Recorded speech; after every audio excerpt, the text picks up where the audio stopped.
Today's video is all about fixatives and how you can make your perfumes last longer.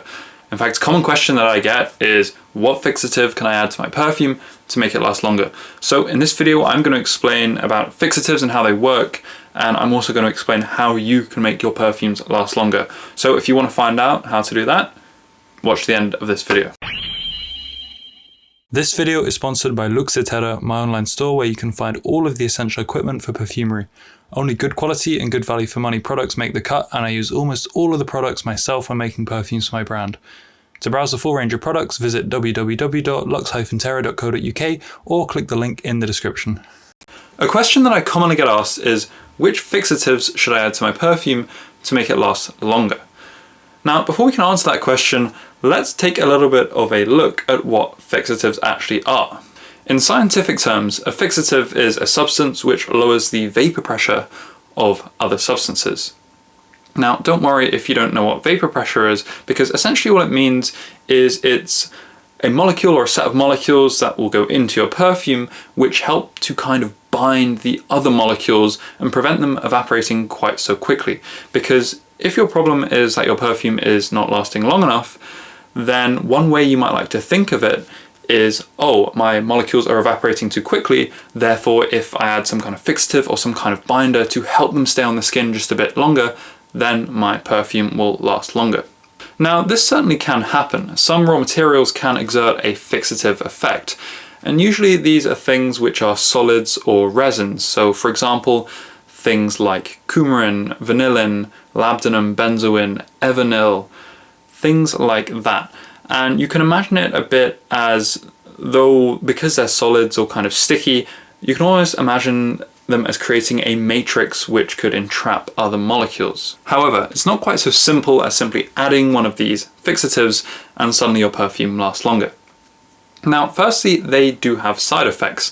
The obvious one is that, well, all of these things have their own smell. So by adding some of these raw materials which can act as fixatives, well, you're also adding another smell into your perfume, and you may or may not want that smell in the perfume.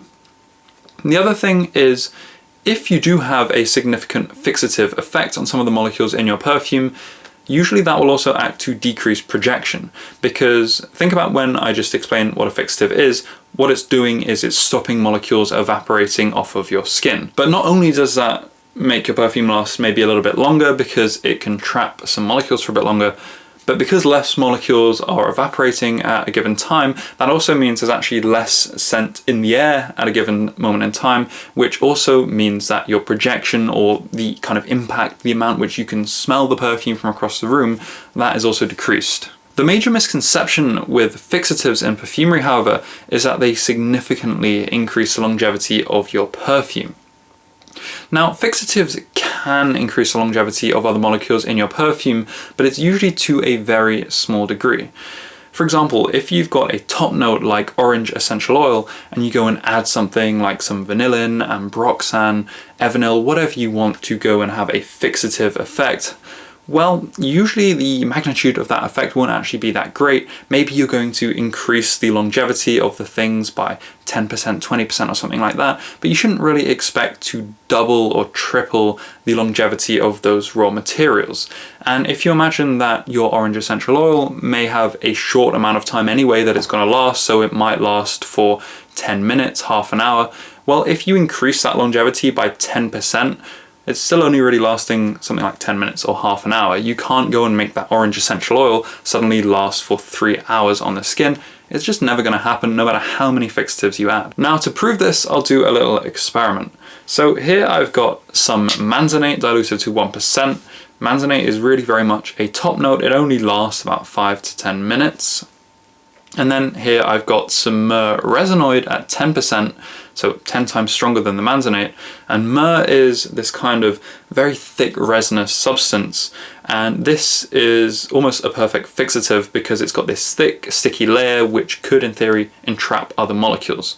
Now, what I've done is I've taken 2 scent strips, and on the first one I've dipped it in the manzanate 1%, and in the second one I've also dipped it in the manzanate 1%, but to this one I've also dropped with a pipette a drop of the myrrh onto the scent strip, and that drop completely covered the scent strip which was dipped in the manzanate, so it almost, you can think of it covered it in a sticky layer, which should in theory act as a fixative. Now, when I smell the manzanite on its own, you can smell that distinctive kind of fruity, sweet, estery smell that it has.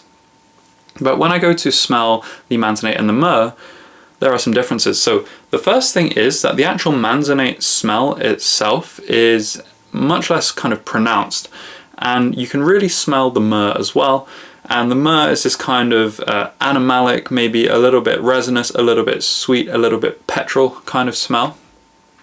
And you can really smell that the myrrh is kind of suffocating the manzanite. You can still definitely smell the manzanite, but you've now got this kind of extra smell that it's kind of getting lost inside as well. Now, coming back to these scent strips after monitoring them for 10 minutes, well, after 10 minutes, the manzanite is pretty much completely gone on both of them. And smelling them over the course of that 10 minutes, the manzanite seemed to kind of fall off in its intensity at pretty much the same rate. The only difference now after 10 minutes is that the one with the myrrh on still smells of myrrh, and the other one just smells completely of nothing. But you can't really smell the manzanite on the one with the myrrh or the fixative. So the point I'm really trying to make here is, while this may not be the perfect or the most scientific experiment, even with this simple example, you can quite easily see that even a really large amount of myrrh, which acts as a fixative, didn't really significantly fixate the manzanite, at least to any degree that would be particularly noticeable or useful in a perfume. Right, so after all of that, you may be asking, well then, are fixatives even useful at all? And the answer is yes, they are useful, just as long as you don't think they're some kind of magic bullet which is going to solve all of your longevity problems. The first reason is that, say the fixative effect in general is something like 10%, even though I'm making that number up, well, if it's something like a top note that lasts, say, 10 minutes in the first place, which you're fixating, if the fixative effect was 10%, well, 10% of 10 minutes is 1 minute, so you'd be adding an extra minute, which, yeah, isn't really worth it. But say you were fixating a mid to base note, something that already lasts quite a while. Well, say it lasted 10 days on the scent strip naturally. Well, say you added a fixative and it still provided a 10% boost to longevity. Well, in that case, you'd still be adding an extra 10%, so 10% of 10 days is 1 day, so you'd still be adding an extra day's worth of longevity. So in that case, maybe the fixative effect is a little bit longer. More importantly, however, is the fact that these fixative molecules are actually really important on their own as raw materials. And the reason for that is, well, if you can't take a perfume in general and make it last longer just by adding stuff to it, then that means you need to compose your perfume out of things which last a long time in the first place in order to get it to last a long time. So all of these raw materials I discussed before, things like vanillin, musks, ambroxan, isoe super, hedio, and the list goes on and on and on, things that naturally last quite a long time, well, these are really useful for your perfume, because if you want your perfume to last a long time, you should be composing a pretty significant proportion of your perfume out of base notes. In fact, if you go and look at Jean Carles, a famous perfumer, his method for perfumery, he talks about starting the composition with base notes because they are the kind of most important notes in a sense, because they're the ones that really stick around the longest and they can be kind of tricky to get right. So when you are composing your perfumes, you really want to make sure that the balance of the base notes is quite good, and that's because those are the only things which are really going to last the whole lifespan of your perfume, and those are the things which are still going to be there when everything else is gone. If you want your perfumes to last a long time, you have to make sure that your composition is built around the base notes. So for example, if you go and make a nice composition around some top notes, but then later on you start adding base notes to it and find that nothing really fits, then you're not going to be able to make your perfume last a long time. The better way to do it is actually compose in the first place, including your base notes, to make sure that your composition lasts a long time from the get-go. Now, this will take some skill as a perfumer, which is one of the reasons perfumery is not just a simple throw a load of nice smells together and then you've got a perfume, but you do have to practice this, learning which notes are your base notes, firstly seeing how long they last on the scent strips, and then trying to actually mix things together and find compositions in which you've got a good set of base notes, but also they kind of harmonize and blend through well into the mid and top notes. You can even just go and make perfumes out of base notes if you really just want them to last a long time, But then if you do go and do that, and these are called linear perfumes, you want to focus on high projection based notes, so things like isoe super, ionones, some of these stronger musks, so maybe things like muscanone, and this is just to make sure that you still got that projection, because if you went to compose a perfume out of low projection based notes, then it would last a really long time, but you just would never smell it. So at this point you should have a pretty good idea of how to make your perfumes longer and the effect of fixatives.